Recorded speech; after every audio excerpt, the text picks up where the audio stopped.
Assalamualaikum warahmatullahi wabarakatuh.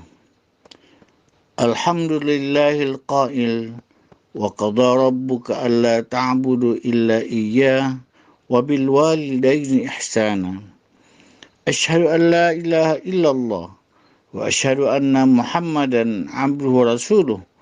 Allahumma salli ala Muhammad wa ala alihi wa ashabihi ajma'in, amma ba'du. Kaum muslimin dan kaum muslimat yang dirahmati Allah, judul santapan rohani kita pada hari ini adalah berbakti kepada kedua orang tua. Kaum muslimin dan kaum muslimat yang dirahmati Allah, orang tua kita adalah orang yang paling berjasa dalam kehidupan kita setelah Nabi kita Muhammad SAW. Orang tua kita adalah orang yang menjadi asbab kelahiran kita di dunia ini.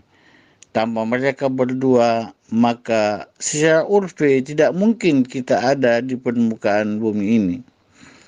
Oleh karena itu, Allah Subhanahu wa Ta'ala memerintahkan kepada kita semua untuk berbuat baik dan berbakti kepada kedua orang tua kita.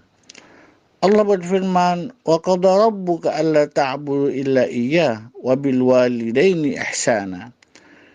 Dan Tuhanmu memerintahkan kamu untuk tidak menyembah selain Allah dan hendaklah kepada kedua orang tua berbuat baik ataupun berbakti. Sangat banyak ayat-ayat dalam Al-Quran yang menggandingkan antara kewajiban menyembah Allah dan berbakti kepada kedua orang tua. Ini menandakan bahwa kewajiban kita berbakti kepada kedua orang tua beriringan dengan kewajiban kita untuk menyembah Allah Subhanahu wa Ta'ala. Sama halnya ketika Allah Subhanahu wa Ta'ala memerintahkan kita untuk berzakat, Allah selalu menggandingkan dengan perintah salat yang mengandung arti bahwa kewajiban untuk melaksanakan ibadah zakat sama halnya dengan kewajiban untuk melaksanakan ibadah salat. Kaum muslimin yang dirahmati Allah, lalu mungkin kita bertanya, kenapa kita harus berbakti dan mengabdi dalam arti berbuat baik kepada orang tua? Yang pertama, Allah jelaskan karena dia adalah orang yang mengandung kita dengan susah. Hamalatu ummu karha. Dialah ibu yang menghamilkan kamu dengan susah. Yang kedua, wa wada'athu karha. Dan melahirkan dengan sangat susah. Wahnan ala wahnin. Lemah di atas lemah. Penderitaan di atas penderitaan. Tidak jarang seorang ibu yang mengorbankan nyawanya karena melahirkan seorang anak. Itulah kenapa kita harus berbakti kepada kedua orang tua kita.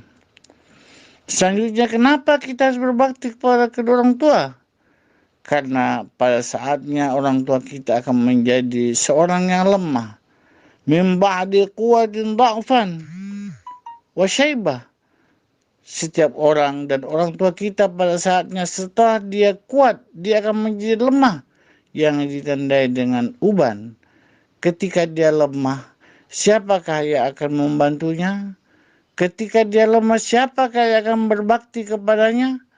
Ketika dia lemah, siapakah yang akan menolongnya? Pastilah anak-anak yang berada di sekelilingnya.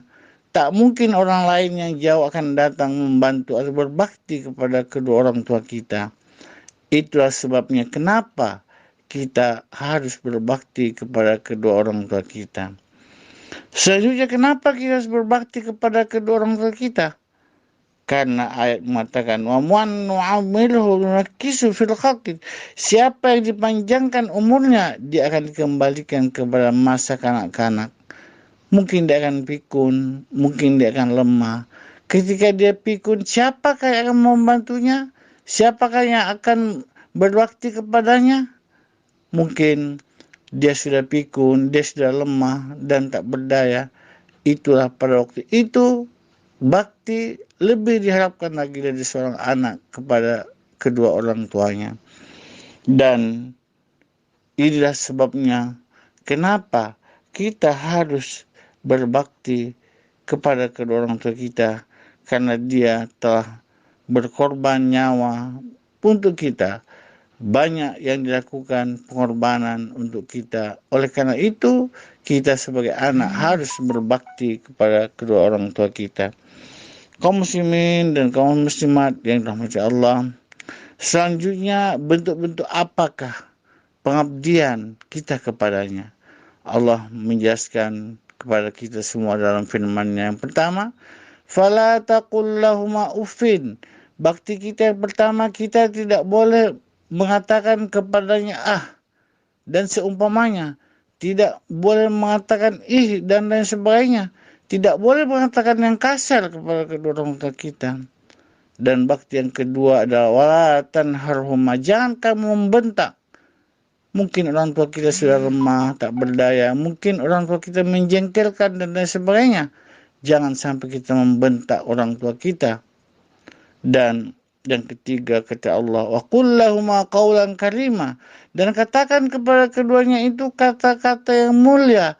Di sini tidak disebutkan qawlan ma'rufa, tetapi qawlan karima, artinya kita hendaklah mengucapkan kata-kata yang mulia, yang lemah lembut.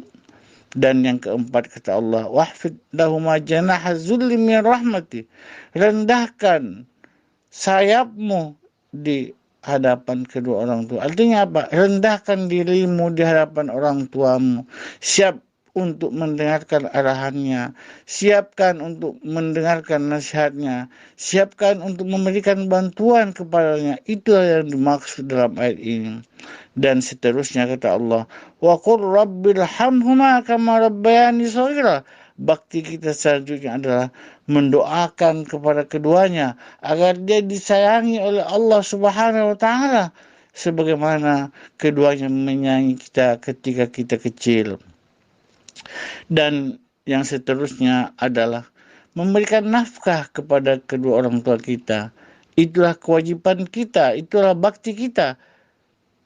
Ketika dalam Al-Quran Allah mengatakan ketika kamu ditanya Rasul, untuk apakah harta kamu? Katakan bahwa harta kamu itu untuk dinafkahkan kepada orang tuamu. Itulah bakti-bakti yang perlu kita laksanakan dalam hidup dan kehidupan kita kepada kedua orang tua kita. Kaum muslimin dan kaum muslimat yang dirahmati Allah. Lalu terakhir, mungkin ada pertanyaan, sampai di manakah batasan kita untuk berbakti kepada kedua orang tua kita? Tidak ada batasan dan tidak ada alasan untuk tidak berbakti kepada kedua orang tua kita. Bahkan Allah Subhanahu wa taala berfirman, "Wa in jahadaka 'ala an tusyrik bima laysa laka bi'an fala tuti'huma wa sahibhuma fid dunya ma'rufa." Sekalipun jika orang tua mengajak kepada kemusyrikan, maka jangan kamu taat, tetapi pergauli di dunia tetap dengan pergaulan yang baik. Artinya apapun bentuk, tak bisa kita membuat alasan untuk tidak berbuat baik kepada kedua orang tua kita. Oleh karena itu, saudaraku sekalian, kaum muslimin dan kaum muslimat, mari kita berbakti kepada kedua orang tua kita. Karena ada pepatah mengatakan bahwa kasih ibu sepanjang masa, kasih ayah sepanjang jalan, maka bakti kita pun kepada kedua orang tua harus kita laksanakan, tidak ada alasan dan harus kita laksanakan sepanjang masa pula. Mari kita berbuat baik, berbakti kepada kedua orang tua kita, karena satu saat ketika mereka sudah tiada, maka kita akan menyesali kurangnya bakti kita kepada kedua orang tua kita. Demikian yang dapat kami sampaikan, semoga bermanfaat dan diridhai oleh Allah Subhanahu wa taala. Wassalamualaikum warahmatullahi wabarakatuh. La ilaha illallah Muhammadun Rasulullah.